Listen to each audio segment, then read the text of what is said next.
ഈ പറയുന്ന അരിയാക്കണ്ട ചുവാട്ടം ഭക്ഷണവും വാങ്ങി അടിച്ച് പൊരിച്ചവും വാങ്ങിയിട്ട് എല്ലാ സാധനവും വാങ്ങിച്ച് ഭക്ഷണം അടിച്ചിട്ട് അന്ന് രാത്രിയാണ് അരിയാക്കണ്ട ചുവാട്ടനെ ആക്രമിക്കുന്നത്. അന്ന് ആക്രമിക്കപ്പെട്ടതിന്റെ തുടർന്നാണ് അരിയാക്കണ്ട ചുവാട്ടം തായെന്ന് പറഞ്ഞാൽ അരിയാക്കണ്ട ജീവിതകാലം മുഴുവൻ അന്ധനായി ജീവിക്കേണ്ടി വന്നത്. നമസ്കാരം. വലിയ പ്രതീക്ഷകളോട് കൂടിയിട്ടാണ് നമ്മളെല്ലാവരും മോഹൻലാലും പിണറായി വിജയനും തമ്മിലുള്ള സംഭാഷണം, അതായത് ഇന്റർവ്യൂ കാത്തിരുന്നത്. എന്നാൽ 8 നിലയിൽ പൊട്ടുന്ന വെറും കള്ളത്തരങ്ങൾ മാത്രം പറഞ്ഞ് ജനങ്ങളെ പറ്റിക്കുന്ന ഒരു പരിപാടിയായി പോയി ഇന്നലത്തെ ഈ അഭിമുഖം. കൃത്യമായി പറഞ്ഞാൽ മോഹൻലാലിന് പഠിപ്പിച്ചു കൊടുക്കുന്നു, പിണറായിയെ ചിരിപ്പിക്കാൻ പഠിപ്പിക്കുന്നു.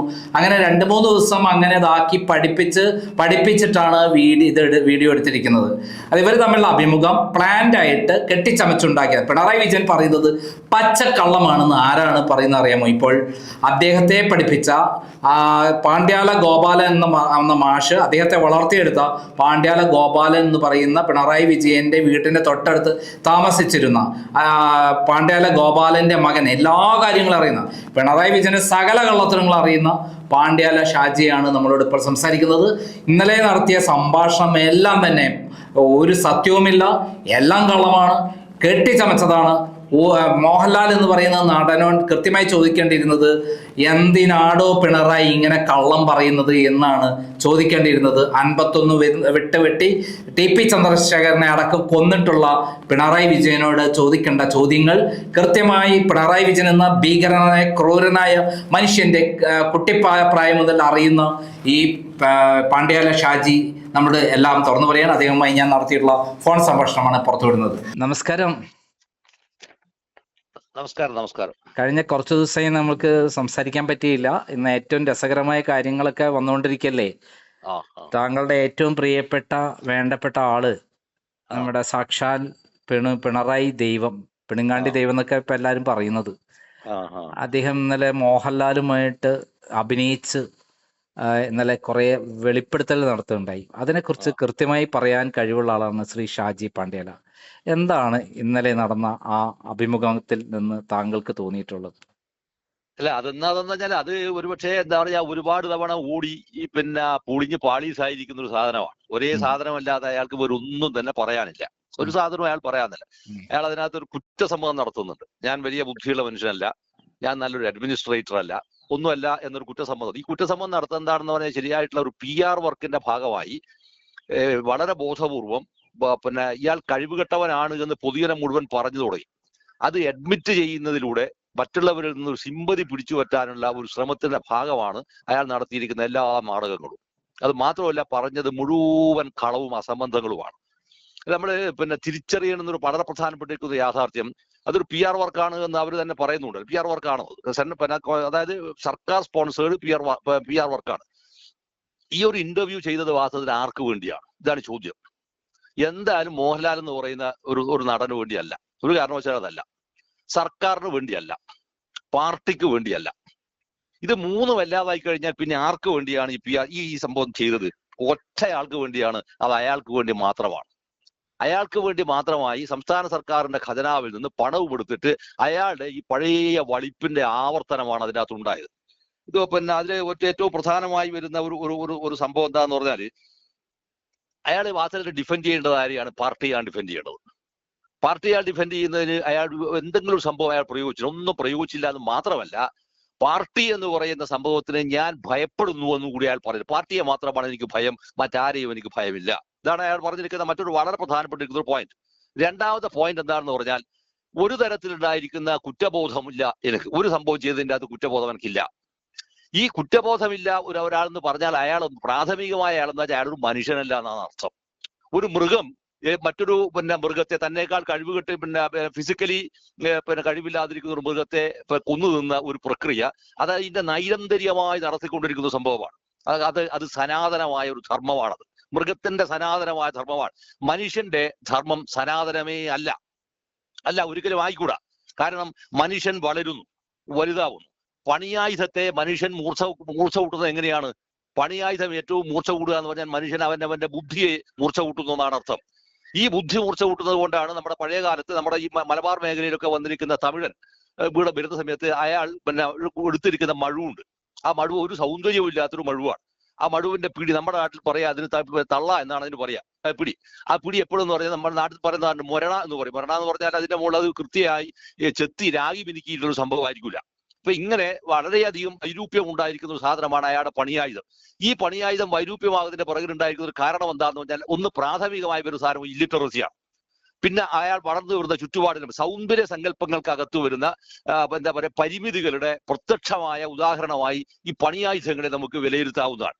ഈ പണിയായുധത്തെ മനുഷ്യൻ പരിഷ്കരിക്കുന്നേരം മനുഷ്യൻ ആരെയും പരിഷ്കരിക്കുന്നു? പണിയായുധത്തെ മനുഷ്യൻ പരിഷ്കരിക്കുമ്പോൾ പണിയായുധം മനുഷ്യനെ തിരിച്ചും പരിഷ്കരിക്കുന്നുണ്ട്. ഇതാണ് വാസ്തവത്തിൽ ഡയലക്റ്റിക്സ് എന്ന് പറയുന്ന ഒരു വളരെ പ്രധാനപ്പെട്ടിരിക്കുന്ന ഒരു സാധനം. ഈ ഒരു അടിസ്ഥാന ധാരണ ഉള്ളത്, ഈ അടിസ്ഥാന സംഭവം ഉള്ളത് കൊണ്ട് തന്നെ മനുഷ്യന്റെ സനാതനം എന്ന് പറയാവുന്ന ഒരു മൂല്യബോധമല്ല മനുഷ്യൻ്റെത്. മനുഷ്യന്റെ സനാതനം എന്ന് പറഞ്ഞ് നാം പറയുന്ന സാധനങ്ങൾ അത് നിരന്തരം മാറിക്കൊണ്ടിരിക്കും. അത് അനുദിനം മാറി വളർന്ന് ഔന്നത്യത്തെ പ്രാപിക്കുന്ന, ഉത്തുംഗതയിലെത്താവുന്ന നീതിബോധത്തിലേക്ക്, സൗന്ദര്യ സങ്കല്പത്തിലേക്ക് മാറുന്ന ഒന്നാണ്. ഈ ഉണ്ടായിരിക്കുന്ന ഒരു മാറ്റവും ഇല്ലാത്ത ഒരാൾക്ക് മാത്രമേ മൃഗതുല്യമായിരിക്കുന്ന ബോധം, നീതിബോധമുള്ള ഒരു സംഭവത്തിന് മാത്രമേ എന്തുണ്ടാവുള്ളൂ? കുറ്റബോധമില്ല എന്ന് പറയുന്നത്. ഏതെങ്കിലും ഒരു മൃഗം പിന്നെ കാട്ടിൽ നിന്ന് മാനിനെ പിടിച്ചതിന്റെ കൂടെ ഏതെങ്കിലും ഒരു സിംഹം ഇന്നേ വരെ അതിനെന്തെങ്കിലും കുറ്റബോധം തോന്നിയിട്ടുണ്ടോ? ഇല്ലല്ലോ. അപ്പൊ കുറ്റബോധമില്ല എന്ന് പറഞ്ഞാൽ പ്രാഥമിക, നമ്മൾ വേറെ ദൂരെ എവിടെയും പോട്ടെ, ടി പി ചന്ദ്രശേഖരനെ കൊന്നതിൽ കുറ്റബോധമില്ല എന്നാണ് ഈ പറഞ്ഞ പച്ച മലയാളം. ഒന്നുമല്ലല്ലോ, ഒന്നുമല്ല. നൂറുകണക്കിന് ആളുകളെ കാലമൊരുക്കുകയും ഒരുപടി ആളുകളെ ജീവച്ഛവമാക്കി മാറ്റുകയും ചെയ്തിരിക്കുന്ന പ്രക്രിയക്ക് നേതൃത്വം നൽകിയിരിക്കുന്ന അയാൾക്ക് ഒരു തരത്തിലുള്ള കുറ്റബോധമില്ല. പിന്നെ എന്താണ്? ഞാൻ ആരെ മാത്രമേ ഭയക്കുള്ളൂ? പാർട്ടിയെ മാത്രമാണ് ഭയക്കുന്നത്. ഞാൻ പാർട്ടിയെ മാത്രമാണ് ഭയക്കുന്നത്. ഞാൻ പാർട്ടിക്ക് മാത്രമേ കീഴ്പ്പെടുന്നുള്ളൂ എന്നാണ് അയാൾ പറഞ്ഞിരിക്കുന്നത്. അതിന് മറ്റൊരു പ്രധാനപ്പെട്ടിരിക്കുന്ന മറ്റൊരു കോർ എന്ന് പറയുന്നത്, ഞാൻ പാർട്ടിക്ക് മാത്രമേ വിധേയമാവുകയുള്ളൂ, ഞാൻ പാർട്ടിയോട് മാത്രമേ ഞാൻ ഭയപ്പെടുകയുള്ളൂ. സത്യത്തിൽ നമ്മൾ തിരിച്ചു വയ്ക്കുന്ന ചോദ്യമുണ്ട്, പാർട്ടി ഭയപ്പെടേണ്ട പാർട്ടിയാണോ?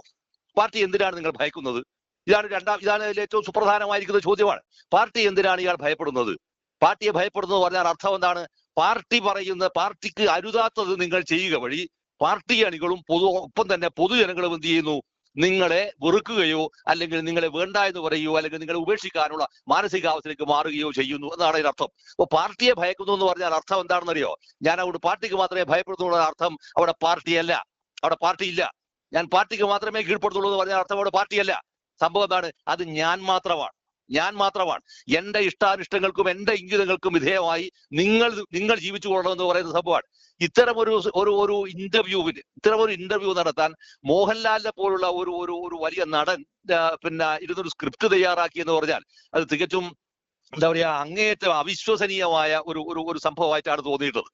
പിന്നെ അതിനകത്ത് അയാൾ പറയുന്ന വേറൊരു പ്രധാന ധാരണ എന്താന്ന് പറഞ്ഞാല്, ഈ ദാരിദ്ര്യം ഉണ്ട്. ദാരിദ്ര്യമല്ലാതെ ഈ പ്രദേശത്തിലെ മിക്കവാറും ആളുകൾ ആ കാലഘട്ടത്തിൽ എല്ലാവരും ദാരിദ്ര്യത്തിന്റെ പടുകുഴിയിൽ തന്നെയായിരിക്കും. അല്ലാതെ സമ്പന്നന്മാർ എന്ന് പറയുന്നവർ സവർണന്മാരായിരിക്കുന്ന ആൾക്കാരാണ് അന്നത്തെ സമ്പന്നന്മാരെന്ന് പറയുന്നത്. അല്ലാത്തവരെല്ലാവരും ദാരിദ്ര്യ ജീവിതത്തിന്റെ കയ്പ് നീര് പിടിച്ചിട്ട് വന്നവരാണ്.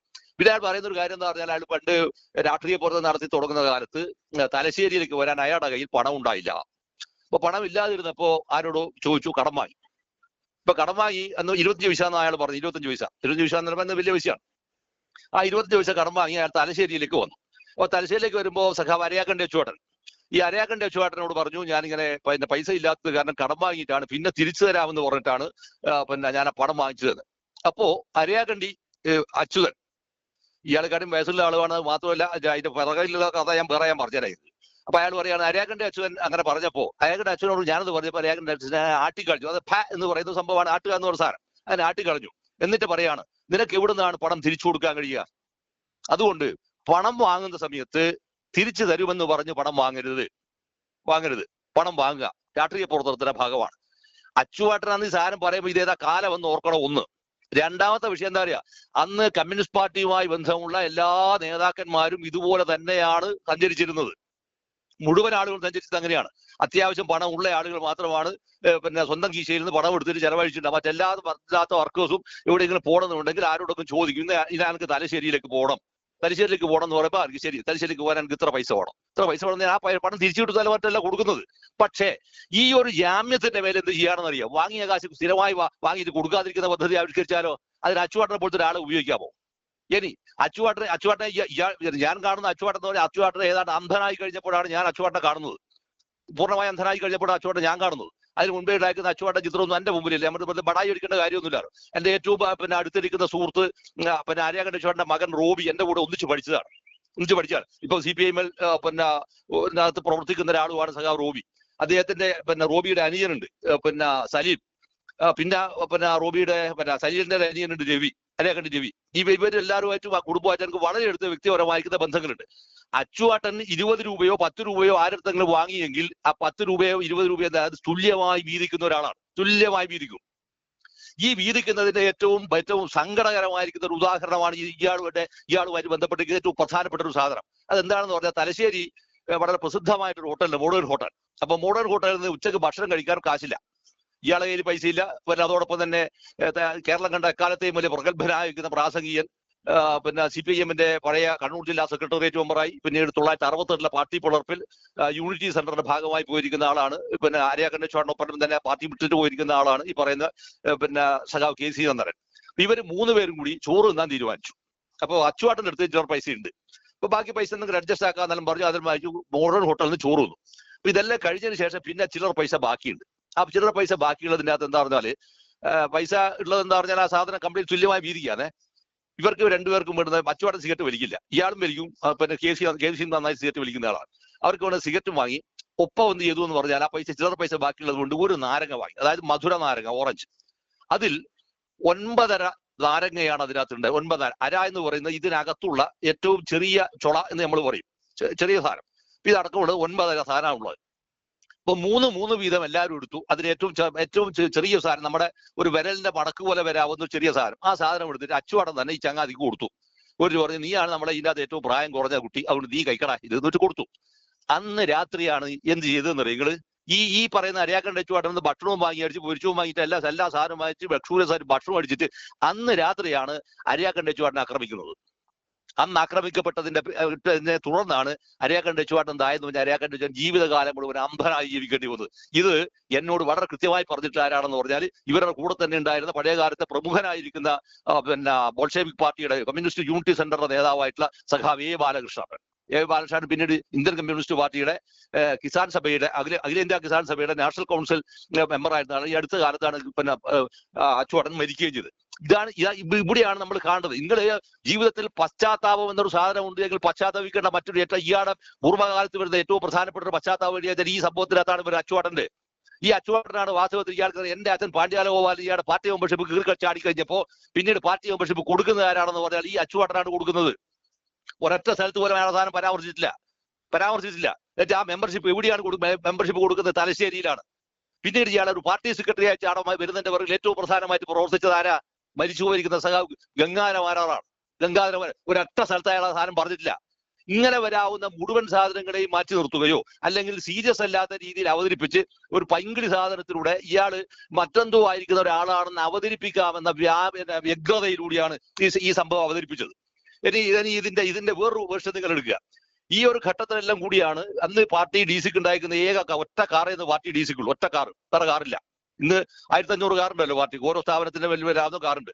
അന്ന് ഇയാളെ ഈ തലശ്ശേരിയിലെ നമ്മളെ വാടിക്കട രാമകൃഷ്ണൻ കൊലയപ്പെട്ടതിൽ പിന്നീട് സംഘപരിവാറിന്റെ ആളുകൾ RSSകാർ ഇയാളെ വധിക്കാൻ ശ്രമിക്കുന്നു എന്ന ഒരു വ്യാജ നിർമ്മിതി ഉണ്ടാക്കി കാറിൽ കയറിയതാണ് ഇയാൾ.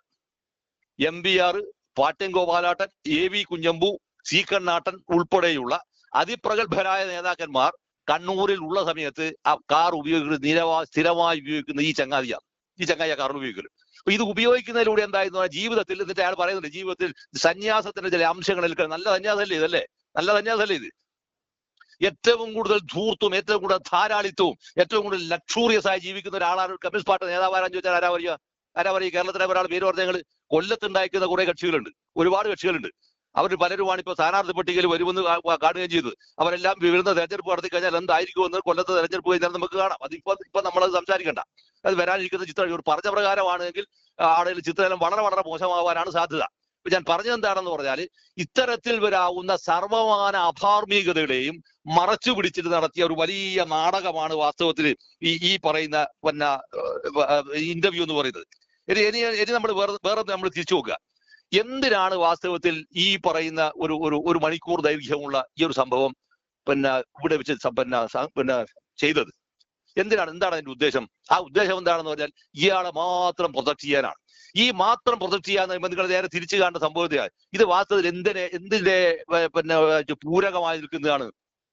ഇത് PM-ശ്രീ പദ്ധതിയുമായി ഇതിന് പൂരകമായി നിൽക്കുന്ന ഒരു സാധനമാണ്. മറുഭാഗത്ത് PM-ശ്രീ പദ്ധതിയാണ് എങ്കിൽ ഇവിടെ വരുന്ന സാധനം ഏതാണ്? ഇവിടെ CM-ശ്രീ പദ്ധതിയാണ് വന്നത്. CM-ശ്രീ പദ്ധതി നിങ്ങൾ നോക്കിക്കോ. ഈ അടുത്ത കാലത്ത് വന്നിരിക്കുന്ന മുഴുവൻ സംഭവത്തിന്റെ ഉദ്ഘാടനത്തിനകത്ത് ഒരൊറ്റയാളെ ഫോട്ടോയിൽ ഈ ചങ്ങായിന്റെ ഫോട്ടോ മാത്രമേ ഉള്ളൂ. വേറെ ആരും ഫോട്ടോ ഇല്ല. എന്താണ് കാര്യം? ബാക്കി മന്ത്രിമാർക്കെല്ലാം തന്നെ അൺഫാട്ടികളായിട്ട് വെറുതെ നിൽക്കുന്നവരാണോ? ആണോ? ഒന്നുമല്ലല്ലോ. അപ്പൊ എന്താ വെച്ചാൽ എന്നെ തന്നെ പ്രൊജക്ട് ചെയ്യുക എന്ന് പറയാവുന്ന ഒരുതരം അതികഠിനമായ മാനസിക രോഗത്തിന് വിധേയമാക്കപ്പെട്ടിരിക്കുന്ന അല്ലെങ്കിൽ മനോവിഭ്രാന്തിക്ക് വിധേയമാക്കപ്പെട്ടിരിക്കുന്ന ഒരാളുടെ ഒരു പദ്ധതിയായിട്ടാണ് ഈ സംഭവം വരുന്നത്. ഈ PM-ശ്രീ പദ്ധതിയിൽ വന്നിരിക്കുന്ന വളരെ പ്രധാനപ്പെട്ട ഒരു സംഭവം എന്താണ്?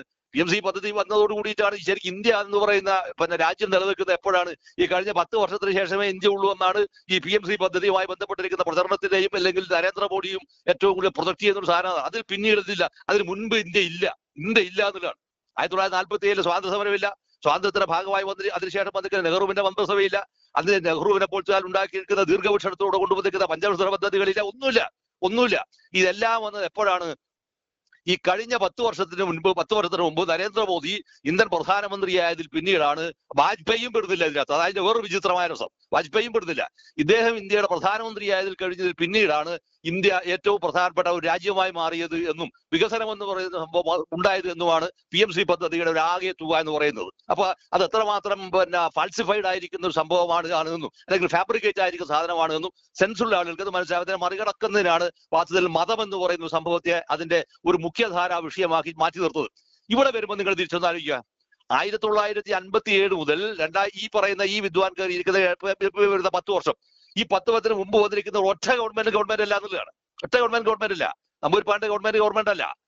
അച്യുതമേനോന്റെ ഗവൺമെന്റ് അല്ല. നായനാട് ഗവൺമെന്റ് അല്ല. PKBയുടെ ഗവൺമെന്റ് അല്ല. VS അച്യുതാനന്ദന്റെ ഗവൺമെന്റ് അല്ല. എല്ലാം ഈ വികസനം എന്ന സംഭവം, ഈ അതിന്റെ പുരോഗതി എന്ന് പറയുന്ന സംഭവം മുഴുവൻ ഉണ്ടായപ്പോഴാണ് ഇയാൾ കേരളം ഭരിക്കാൻ തുടങ്ങിയതിന് ശേഷമാണ് എന്ന ഒരു വ്യാജ നിർമ്മിതി ഇതെല്ലാം അസംബന്ധമായ കാര്യം.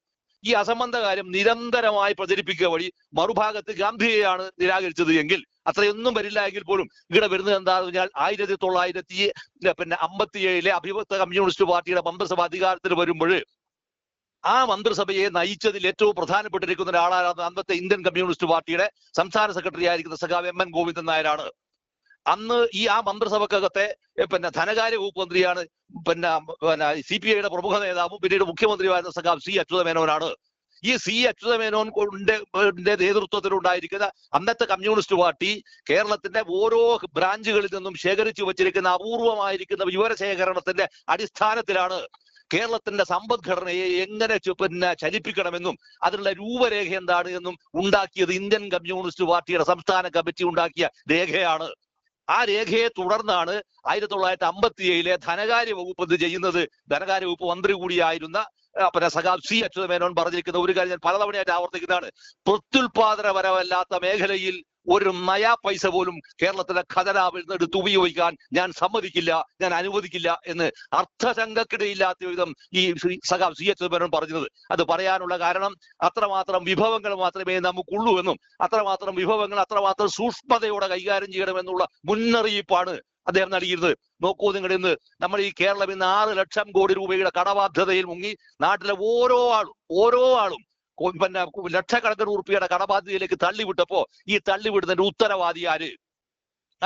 ആ ഉത്തരവാദി എന്ന് പറയുന്നത് അന്ന് അച്യുതമേനോൻ പറഞ്ഞിരിക്കുന്നു. അന്ന് ഇന്ത്യൻ കമ്മ്യൂണിസ്റ്റ് പാർട്ടിയുടെ സംസ്ഥാന സെക്രട്ടറി ആയിരുന്ന MN ഗോവിന്ദൻ നായർ പറഞ്ഞ് MNന്റെ ചെലവിലാണ് വാസ്തവത്തിൽ ആര് അന്നെന്ന് പറഞ്ഞാൽ EMS അന്ന് സംസ്ഥാന സെക്രട്ടറി ആയത് അത് അല്ല മുഖ്യമന്ത്രിയായത്. അത് പോട്ടെ, അത് രണ്ടാമത്തെ വേറെ വിഷയമാണ്. അപ്പൊ ഇങ്ങനെ വരുന്ന ചരിത്രത്തെ മുഴുവൻ തന്നെ തമസ്കരിച്ചു കളയുകയും താൻ ഉണ്ടാക്കിയതാണ് വാസ്തവത്തിൽ കേരളത്തിന്റെ ചരിത്രം എന്ന് പറയാനുള്ള ഒരു വിവരക്കേട് ഒരു പുതിയ തലമുറയോട് പറയുക എന്ന് പറഞ്ഞാൽ അത് അങ്ങേയറ്റം വൃത്തികെട്ടിരിക്കുന്ന വളരെ വളരെ മോശമായ ഒരു സംഭവമായിട്ടാണ് തോന്നിയിട്ടത്. അപ്പൊ ഇത് ശരിക്കും എന്താണെന്ന് പറഞ്ഞാല് നമ്മളെന്താന്ന് പറഞ്ഞാൽ നിങ്ങൾ നോക്കിയാൽ മതി. ഈ പറയുന്ന മോഹൻലാലുമായുള്ള ഇന്റർവ്യൂവിനടുത്ത് എവിടെയെങ്കിലും ഇയാളുടെ ആക്രോശ സ്വഭാവം കാണുന്നുണ്ടോ? നിങ്ങൾ എവിടെയെങ്കിലും കാണുന്നുണ്ടോ? ഒന്നുമില്ല. എവിടെയെങ്കിലും ഇയാളുടെ അധികാര സ്വഭാവം ഇയാൾ കാണിക്കുന്നുണ്ടോ? എവിടെയെങ്കിലും ഇയാൾ തിടുക്കം കാണിക്കുന്നില്ല? ഇല്ലല്ലോ. അനാവശ്യമായി വക്രീകരിച്ച ചിരികൾ ചിരിച്ച് നാട്ടുകാരെ പറ്റിക്കുകയാണ്. നോക്കൂ, നിങ്ങൾ ഓർമ്മിക്കേണ്ടത് എവിടെയാണ്? മൈക്ക് ഒടിഞ്ഞു പോയി കഴിഞ്ഞാൽ, മൈക്കിൽ ശബ്ദം കുറഞ്ഞാൽ ഉണ്ടായിരിക്കുന്ന ആക്രോശിക്കുന്ന ഒരു മുഖ്യമന്ത്രിയെ ഇവിടെ കാണുന്നില്ല. കുലംകുത്തി തന്നെ എന്ന് ചന്ദ്രശേഖരൻ കൊല്ലപ്പെട്ടതിന് ശേഷം ആവർത്തിക്കുന്ന ഒരു ഒരു ഒരു ഒരു ഒരു ഒരു ഒരു പരമനീചനായ ഒരാളുടെ മുഖം നിങ്ങൾക്ക് അവിടെ കാണാൻ കഴിയില്ല. ബി ചെറിയാനെ പാർട്ടിയിൽ നിന്ന് പുറത്താക്കിയപ്പോ ഏതോ ഒരു ചൊറിയാൻ എന്ന് പറയുന്ന സ്റ്റേറ്റ്മെന്റ് കൊടുത്തിരിക്കുന്ന ഒരു മുൻ പാർട്ടി സെക്രട്ടറി കാണാൻ കഴിയില്ല. പാർട്ടി സെക്രട്ടറി എന്ന് പറഞ്ഞിരിക്കുന്നത് വരുമ്പോൾ മുഴുവൻ ആളുകളും ഉറക്കണമെന്ന് പറയുന്ന സംഭവങ്ങൾ എവിടെയും നമുക്ക് കാണുകയില്ല. ഇവിടെ നമ്മൾ ആവർത്തിക്കുന്ന ഒറ്റ സാധനം ഇതാണ്: കാരണഭൂതൻ, അപ്പിത്താൻ, ഈ ലോകം മുഴുവൻ അറിയുന്ന ഒരു തിരുവാതിരയിലും മന്ത്രിസാന് ഇതിന്റെ അകത്ത് ഇങ്ങനെ സ്വയം അഭിനവിക്കുന്ന ഒരു പടുകോമാളിയുടെ ഓടിത്തഴിഞ്ഞു പോരിക്കുന്ന ആ വഷളന്റെ ഒരു എന്താ പറയാ ജ്വരജൽപ്പനങ്ങളുടെ എന്താ പറയാ ദയനീയമായ ഒരു ചിത്രമാണ് വാസ്തവത്തില് പിന്നെ ഈ ഒരു സംഭവം എന്നാണ് എനിക്ക് തോന്നിയിട്ടുള്ളത്. പിന്നെ മിസ്റ്റർ നന്ദകുമാർ, എനിക്ക് അങ്ങനെയാണ് തോന്നിയിട്ട്. അതുകൊണ്ട് സത്യത്തിൽ എന്താണെന്ന് പറഞ്ഞാല് ഇത് വാസ്തവത്തിൽ പിന്നെ മുഖ്യമന്ത്രിയുടെ പ്രചാരകൻ മാത്രമായി വാസ്തവത്തിൽ ആര് മാറുകയാണ്? മുഖ്യമന്ത്രിയുടെ വേണ്ടിയുള്ള പ്രചാരകനായി മോഹൻലാൽ മാറുകയാണ് ചെയ്തത്. മോഹൻലാൽ ഇതിനു മുൻപ് സൈലത്തിന്റെ പിന്നെ അംബാസഡർ ആയിട്ടുണ്ട്. പിന്നെ കണ്ണൻ ദേവണ്ടിയുടെ അംബാസഡർ. ഈ അംബാസഡർ എന്ന് പറയുന്നതാണല്ലോ നമ്മൾ മലയാളത്തിൽ പറയുന്ന പ്രചാരകൻ എന്ന് പറയുന്നത്. ഈ പറയുന്ന ഒരാളുടെ പ്രചാരകൻ മാത്രമായി പിന്നെ മോഹൻലാൽ ചുരുങ്ങിയോ എന്ന് സ്വാഭാവികമായും സംശയിക്കേണ്ട ഒരു സംഭവമാണ്. വാസ്തവത്തില് പിന്നെ അതിനകത്ത് ഒരു ചോദ്യം പോലും നമ്മൾ ഉണ്ടായില്ല. അത് ഉണ്ടാവാതിരിക്കണമെന്നുള്ള സൂക്ഷ്മബുദ്ധി അദ്ദേഹത്തോട് പറഞ്ഞതിന്റെ പേരിലായിരിക്കാം അങ്ങനെ വന്നിട്ടുണ്ടാവുക. അല്ലെങ്കിൽ ഒട്ടനവധി ചോദ്യങ്ങൾ അദ്ദേഹത്തോട് ചോദിക്കാമായിരുന്നു. അതിനിടയിൽ കയറി ഒരു പട്ടി ഉണ്ടല്ലോ, നിങ്ങൾ ശ്രദ്ധിച്ചു നോക്കിയാൽ ഒരു പട്ടി വരുന്നില്ലേ? അത് ആ പട്ടിയെ കുറിച്ചാണ് പിന്നീട് വലിയ മൃഗസ്നേഹത്തിന്റെ കഥ പറയുന്നുണ്ട് ഇയാളെ. ഈ മൃഗസ്നേഹത്തിന്റെ കഥ ഇയാളവർക്ക് സാധാരണ ചോര നടക്കുന്നത്. അത് വരുമ്പോ എന്താ പറയുക, ഈ പറയുന്ന MBRന്റെ പറശ്ശിനിക്കടവ് സ്നേക് പാർക്ക്, ആ സ്നേക് പാർക്കിലെ മുഴുവൻ പാമ്പുകളെയും അതിനകത്തുള്ള സിംഹവാലൻ കുരങ്ങിനെയും വെട്ടിയിട്ട ആ പിന്നെ ആടെയുള്ള മുതലകളെ പാമ്പുകൾ ഇതെല്ലാം തീയിട്ടും ചുട്ടും കൊണ്ടും ഒരു ദിവസം MBR ആടെ ഈ പറയുന്ന സ്ഥലത്ത് വളരെ ദുഃഖിതനായി അദ്ദേഹം അതിനകത്ത് പിന്നെ കടന്നു ചെല്ലുന്നുണ്ട്. കെ സുധാകരൻ MP പിന്നെ ഉള്ള സമയത്ത് തകർക്കപ്പെട്ടിരിക്കുന്ന ഇത് പാർക്ക് കണ്ടിട്ട് അദ്ദേഹം MBR പോകുന്നുണ്ട്. MBR പോകുന്ന സമയത്ത് പിന്നെ MBR അടുത്ത് ഈ കൈക്ക് വെട്ടേച്ചിട്ടുള്ള ഒരു സിംഹവാലൻ കുരങ്ങുണ്ട്. ആ സിംഹവാലൻ കുരങ്ങ് MBR അടുത്ത് വന്നിട്ട് ഇങ്ങനെ കരഞ്ഞിട്ട് കൈ കാണിച്ചു കൊടുക്കുന്ന ചിത്രമുണ്ട്. ഈ ഒരു സങ്കടകരമായ ചിത്രം കണ്ടിട്ടാണ് MBR അതോടൊപ്പം തന്നെ പിന്നെ എന്താ പറയാ പാതി വന്നിരിക്കുന്ന പിന്നെ മൃഗങ്ങൾ, പാതി കരിഞ്ഞു പോയിരിക്കുന്ന പാമ്പുകൾ, ഇതെല്ലാം ഉള്ള വെറുതെ പറയാ ഒരു നരകതുല്യമായിരിക്കുന്ന ഒരു സ്ഥലം. ഈ നരകതുല്യത്തിൽ MBRന്റെ കണ്ണിന്ന് വെള്ളം വിടുന്നുണ്ട്. ഞാൻ ജീവിതത്തിൽ ആദ്യമായിട്ട് MBR കരയുന്ന ഒന്നാണ്, കടന്നു വളർന്നത്. അന്ന് MBR പറഞ്ഞു പോയിരിക്കുന്ന ഒരു വാക്കാണ്, മനസ്സെന്ന് വന്നിരിക്കുന്ന ഒരു വാക്കാണ്, ഉള്ളിൽ തട്ടി വന്നിട്ട് എന്തൊരു ജന്മമാണോടോ ഇത് എന്റേത്, എന്തൊരു ജന്മമാണോടോ എന്റേത് ഇത്, സങ്കടം കൊണ്ട് പറഞ്ഞു പോയതാണത്. ഹൃദയവേദന എന്ന് പറയുന്നത് അതാണ്. ഈ സംഭവത്തിന് മുഴുവൻ നേതൃത്വം കൊടുത്തത് ആരായിരുന്നു? ഈ പറഞ്ഞ മഹാഭാവിയല്ലേ. എന്നിട്ട് ഇയാൾ കോവിഡ് കാലത്ത് ഞാൻ എങ്ങനെ ചോറ് കൊടുക്കണം എന്ന് പറഞ്ഞു, പിന്നെ കോടിയിലെ പൂട്ടണം എന്ന് പറഞ്ഞു വായിൽ വരെയാണ് വരുന്നത് നന്ദകുമാർ. ഇത്രയും ആധാമത്വവും ആഭിചാരവും ചെയ്തിട്ട് നാണം ഉളുപ്പില്ലാതില്ല ഇയാൾ ഇതിനകത്ത് കയറി പറയുന്ന ഈ സാധനം അല്ലെ? എത്ര ലക്ഷം ആളുകൾ കണ്ടിട്ട് വിസാരത് ഇത് മറന്നുപോയോ ഇയാള്?